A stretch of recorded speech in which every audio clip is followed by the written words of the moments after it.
नमस्कार, आप देख रहे हैं ग्रैंड न्यूज। लोकसभा का रण संग्राम 2024 में मैं हूं आपके साथ सारिका। देश में लोकसभा चुनाव होने हैं और चुनाव की पूरी तैयारियां भी हो चुकी। दोनों पार्टियां अपनी अपनी तैयारियों में लगी हुई है और चुनावी बयान अपनी दिशा में चल रही है। आरोप प्रत्यारोप के दौर भी जारी है और ये जो बयानबाजी का दौर है ये कहीं ना कहीं लोगों को लेकर डूबता नजर आ रहा है। आज ऐसा ही एक उदाहरण हम आपके सामने पेश करने वाले हैं, तो चलिए इस कार्यक्रम की शुरुआत करते हैं।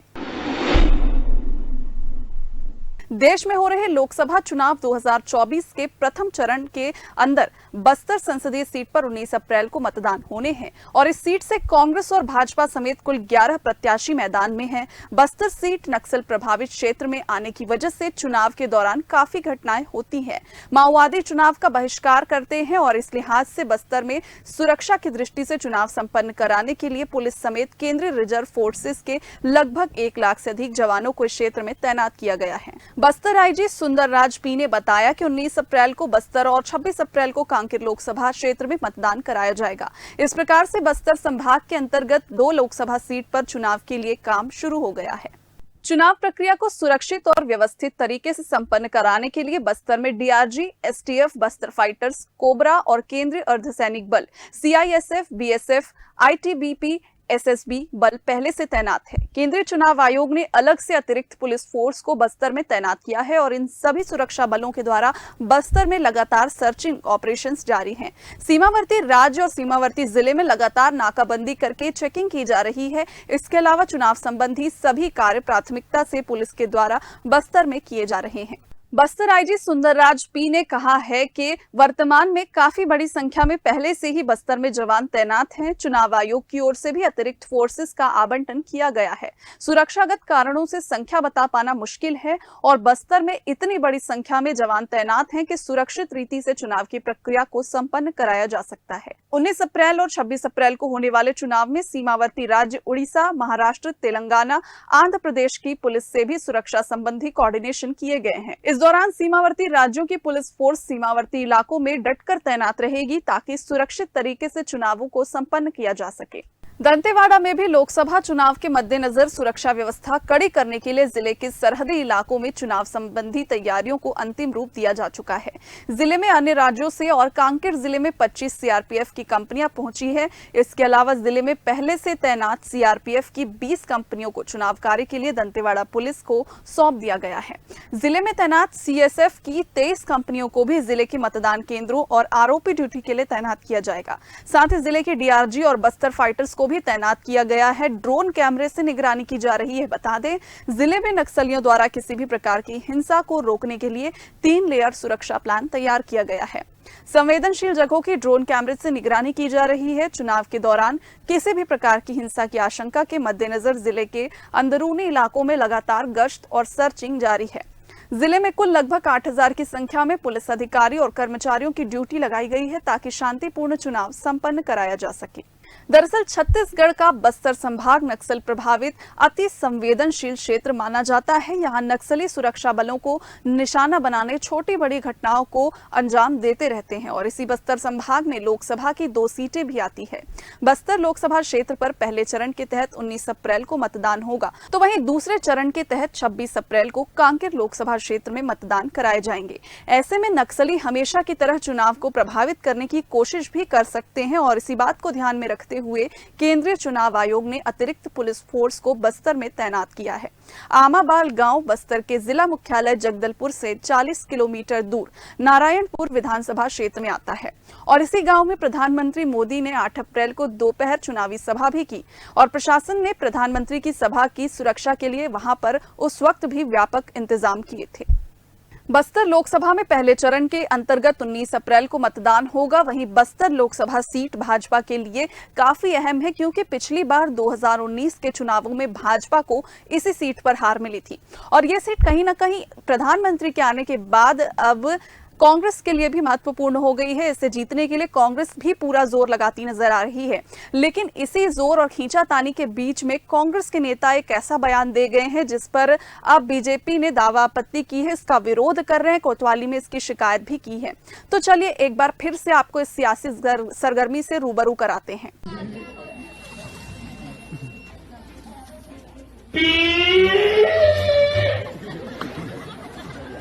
लखमा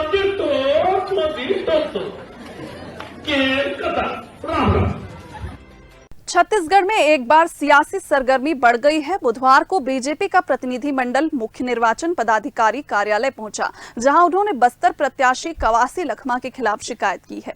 जी हां, कवासी लखमा ने बीते दिनों चुनाव प्रचार के दौरान एक सभा में हल्बी भाषा में कहा था कि कवासी लखमा जीतोड़ नरेंद्र मोदी ढोलतोड़, जिसका अर्थ है कवासी लखमा जीतेगा और नरेंद्र मोदी मरेगा और खेल खत्म, राम राम। कवासी लखमा के इस बयान के बाद भाजपा महामंत्री संजय श्रीवास्तव, विधायक मोतीलाल साहू और भाजपा मीडिया प्रभारी अमित चिमनानी समेत कई नेता निर्वाचन कार्यालय में शिकायत करने पहुंचे थे। मुख्य निर्वाचन पदाधिकारी से शिकायत के दौरान प्रतिनिधिमंडल ने कहा कि प्रधानमंत्री के लिए बस्तर लोकसभा प्रत्याशी कवासी लखमा ने विवादित बयान दिया है। कवासी लखमा लोकसभा चुनाव के दौरान भड़काऊ और विवादित बयान देकर आचार संहिता का उल्लंघन कर रहे हैं। उनके विरुद्ध बार-बार शिकायत के बावजूद भी कोई कार्रवाई नहीं हो रही है। वहीं अब भाजपा में नाराजगी है, जहां लखमा की उम्मीदवारी को निरस्त करने तक की मांग बीजेपी ने रख दी है। बता दें, बीजेपी ने मुख्य निर्वाचन पदाधिकारी से शिकायत कर बस्तर लोकसभा प्रत्याशी कवासी लखमा और बीजापुर विधायक विक्रम मंडावी समेत कांग्रेस के कई पदाधिकारियों के खिलाफ एफआईआर दर्ज करने की मांग की है। बीजेपी ने अपनी शिकायत में कांग्रेस प्रत्याशी कवासी लखमा की उम्मीदवारी निरस्त करने की मांग की। उनके इस बयान को लेकर मंत्री केदार कश्यप ने भी उन्हें छत्तीसगढ़ का राहुल गांधी कहा था। पूर्व आबकारी मंत्री कवासी लखमा का कवासी चुनाव प्रचार के लिए बीजापुर जिले के कुटरू गए थे। दिन भर प्रचार के बाद वे शाम को जिला मुख्यालय लौट रहे थे। इसी बीच नैमेड़ गांव में उन्होंने ग्रामीणों से बातचीत करने चौपाल लगाई, जहां वे ग्रामीणों को बता रहे थे कि ईवीएम मशीन में उन्हें किस तरह से वोट देना है। पहले चुलबुले अंदाज और फिर गोंडी बोली में कहा कि कवासी लखमा जीतोड़ नरेंद्र मोदी ढोलतोड़ और खेल खत्म, राम राम। वहां मौजूद लोगों ने लखमा के इस बयान का वीडियो बना लिया, जिसके बाद ये वीडियो सोशल मीडिया पर जमकर वायरल हो रहा है। बता दें कि वे अपने बयान को लेकर अक्सर सुर्खियों में रहते हैं और इस बार भी सुर्खियों में आ गए हैं। अब आपको इनका थोड़ा सा परिचय बता दें, जहां ये 6 बार के विधायक रहे हैं और पूर्व आबकारी मंत्री भी रहे हैं, जहां पर लखमा कोंटा विधानसभा सीट से लगातार 6 बार विधायक भी हैं। अब की बार कांग्रेस ने उन्हें बस्तर से लोकसभा प्रत्याशी बनाकर चुनावी मैदान में उतारा है और वे पहली बार लोकसभा चुनाव लड़ रहे हैं। वहीं इनके सबसे निकटतम प्रतिद्वंदी बीजेपी के महेश कश्यप हैं। देखने वाली बात होगी कि यहाँ पर कांग्रेस और बीजेपी में बस्तर में बाजी कौन मारता है, लेकिन ये जो बयानबाजी का दौर है ये लखमा को किस दिशा में बहाकर लेकर जाएगा, ये देखने वाली बात है। अब यहाँ इनके बयान रुकते नहीं हैं, ये और भी बयानों को लेकर सुर्खियों में है। सियासी पारा चढ़ा हुआ है। एक और ऐसी बयानबाजी है जिसकी हम आपको बात बता रहे हैं कि छत्तीसगढ़ की बस्तर लोकसभा सीट से कांग्रेस प्रत्याशी कवासी लखमा के विवादित बोलने लोकसभा चुनाव से पहले बीजेपी को बैठे बिठाए मुद्दे दे दिए हैं। बीजापुर के कुटरू में आमसभा के दौरान कांग्रेस नेता लखमा का पुलिस वालों को तीर धनुष से मार भगाओ वाला बयान भी सोशल मीडिया पर जमकर वायरल हो रहा है। वहीं कवासी लखमा के इस विवादित बोल पर अब बीजेपी ने कांग्रेस पर जुबानी हमला बोला है। बीजापुर के बीजेपी नेता अजय सिंह ने लखमा के इस बयान को अलोकतांत्रिक भी ठहरा दिया है। कल से पुलिस वाले बोल रहे थे ना पड़े हमारा गांव वाले, हम बोले तीर धनुष लेके जाओ, मारो सारे, हमारा जंगल नहीं बचेगा जब तुम लोग बचोगे। बचाना है कि नहीं बचाना है?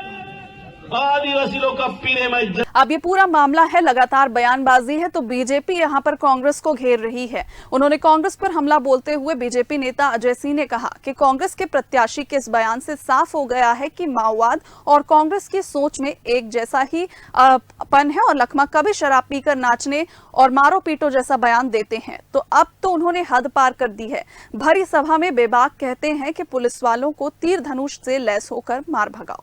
कांग्रेस और उनके लोकसभा प्रत्याशी बस्तर की बोली जनता को सिर्फ और सिर्फ बरगलाने का काम कर रहे हैं। बीजेपी नेता ने कहा कि एक और लखमा अपने बेटे के लिए सांसद का टिकट मांगते हैं, वहीं दूसरी ओर जनता को संविधान के खिलाफ जाने के लिए उकसाते हैं। इससे उनकी मंशा साफ होती है कि अपने बेटे को सांसद के तौर पर देखना चाहते हैं और यहाँ की जनता को जेल में कैद। भारतीय जनता पार्टी दावा करती है कि अगर लखमा जीतते हैं तो बस्तर में शांति नहीं बल्कि अशांति का माहौल बनेगा। लोकतंत्र के सबसे बड़े मंदिर में जाने की इच्छा रखने वाला कोई भी शख्स ऐसी विचारधारा से प्रभावित कतई नहीं होगा, बल्कि विकास कैसे होगा, विकास का स्तर कैसा होगा, नक्सलवाद का हल कैसे निकलेगा, इसकी चिंता करेगा, न कि अलोकतांत्रिक विचारधारा को प्रोत्साहित करेगा। बहरहाल लखमा के इस बयान के बाद बीजेपी आक्रामक है। इस बयान के बूते बीजेपी ने विकास के मॉडल और नक्सलवाद पर सरकार के स्टैंड को जनता के बीच ले जाने के साथ लखमा की घेराबंदी की पुरजोर कोशिश करती दिखाई दे रही है। देखना होगा कि ये बयानबाजी का दौर लखमा को किस ओर लेकर जाता है। अब लखमा के एक बार सियासी सफर पर नजर डाल लेते हैं, जान लेते हैं कि आखिर कौन है कवासी लखमा। लखमा छत्तीसगढ़ की सियासत में वो नाम है जिसे राजनीति को जानने वाले लोग बेहद अच्छे से जानते हैं। कवासी लखमा का निकनेम दादी है और इस नाम से न केवल बस्तर बल्कि राजधानी रायपुर में भी उन्हें प्यार से पुकारा जाता है। दादी नाम से पुकार सुनने पर कवासी का रिस्पांस भी उतना ही जबरदस्त होता है और वे पूरी उन्मुखता से लोगों से मिलते हैं।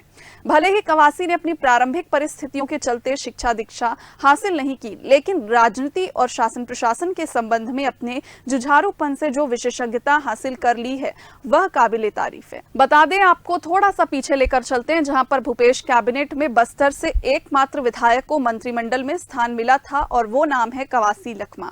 भूपेश कैबिनेट में उन्हें उद्योग और आबकारी मंत्री की हैसियत दी गई थी। कवासी लखमा कोंटा विधानसभा से निर्वाचित विधायक हैं। वे लगातार 6वीं बार विधायक के रूप में निर्वाचित हुए हैं। उनका जन्म 1953 में ग्राम नागाराज, जिला सुकमा में एक सामान्य आदिवासी परिवार में हुआ। जटिल भौगोलिक और सामाजिक परिस्थितियों के चलते इन्होंने प्रारंभिक शिक्षा ग्रहण नहीं की, लेकिन बचपन से ही सामाजिक तौर पर वे बेहद सक्रिय रहे थे। कवासी लखमा के सार्वजनिक जीवन की शुरुआत सरपंच पद से हुई थी। उन्होंने 2 बार उत्कृष्ट सरपंच के पुरस्कार से भी नवाजा गया है। बस यहीं से कवासी लखमा के राजनीतिक जीवन को उड़ान मिलनी शुरू हुई और वे लगातार आगे बढ़ते गए। सबसे पहले अविभाजित मध्य प्रदेश में वर्ष 1998 में कांग्रेस ने उन्हें कोंटा से टिकट दिया और वे विधायक के रूप में प्रथम बार निर्वाचित हुए। उसके बाद निरंतर वर्ष 2003, 2008, 2013, 2018 और 2023 में वर्ष में 6वीं बार विधायक के रूप में निर्वाचित हुए। विधानसभा में वे एक मुखर वक्ता के रूप में जाने जाते हैं। वे वर्ष 2000 में छत्तीसगढ़ विधानसभा की याचिका समिति, प्रत्यायुक्त विधान समिति में सदस्य बनाए गए। साथ ही राज्य नागरिक आपूर्ति निगम में संचालक के दायित्व पर भी थे। कवासी लखमा वर्ष 2002 में जिला सहकारी और ग्रामीण विकास बैंक जगदलपुर में अध्यक्ष नियुक्त किए गए। वर्ष 2004 में छत्तीसगढ़ विधानसभा के सहकारी उपक्रम संबंध समिति, याचिका समिति के सदस्य और 2009 में गैर सरकारी सदस्यों की विधेयकों तथा संकल्प समिति के सदस्य थे।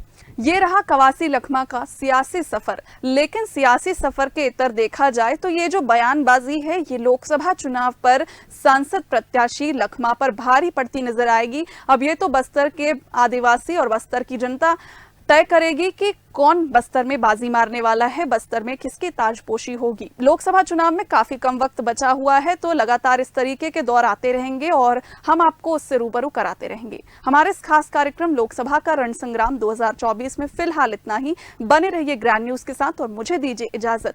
नमस्कार।